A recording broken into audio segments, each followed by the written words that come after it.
Hi guys, my name's Cassie. I'm a senior hospitality business management and international business major. I'm here to talk to you a little bit about Switzerland. I had the opportunity to study there in the fall of 2009.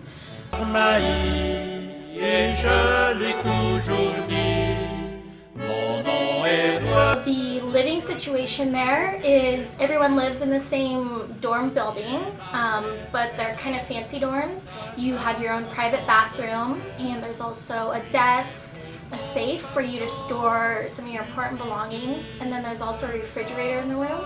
So that way, if you want to, you can go to the grocery store and buy some of your own things that you want to keep in your room. So like I said, the school is a pretty close walk, and it is a pretty small town, so you can walk to anywhere. You can walk to the grocery store. They have a co-op, so those are some options.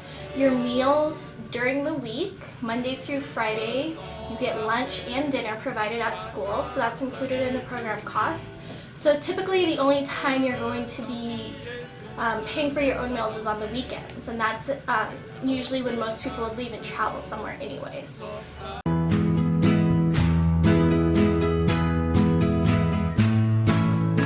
Classroom setting over there is just like it is here, except for you go to your classes for 2 days a week, and they're 2 hours per session. The university is about a 10-minute walk from where you stay, and all of the students walk to school together typically, so it's not a long walk. Usually you will have classes Monday through Friday, and when you get there you do have to, buy your books just like you would here.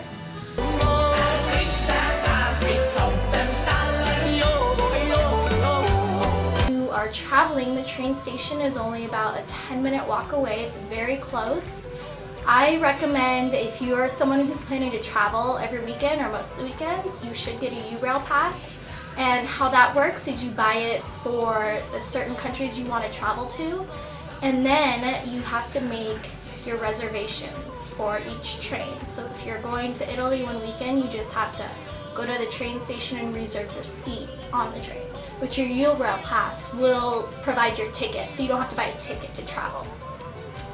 Also, when you arrive in Switzerland, all the students are required to purchase the Swiss half-price card. So this allows you to get half-price tickets anytime you travel within Switzerland.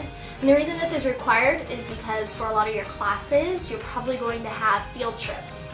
And these field trips, your train tickets are paid for, but they want you to have the half-price card, so then it's a cheaper ticket for the school to purchase.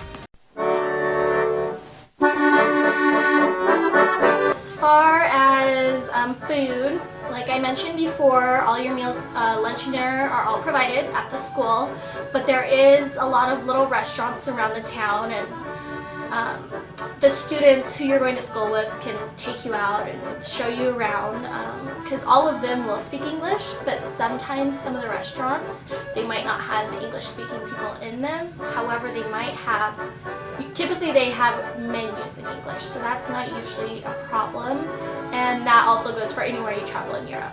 You're always going to be able to find someone who can speak English or someone who's willing to help you, so don't worry about that. Shopping goes, there's not really retail shopping to do in the town because it is so small, but there is a lot of other activities you can do. The school puts on a lot of activities, like we did a hiking trip up at the mountains, which was a lot of fun.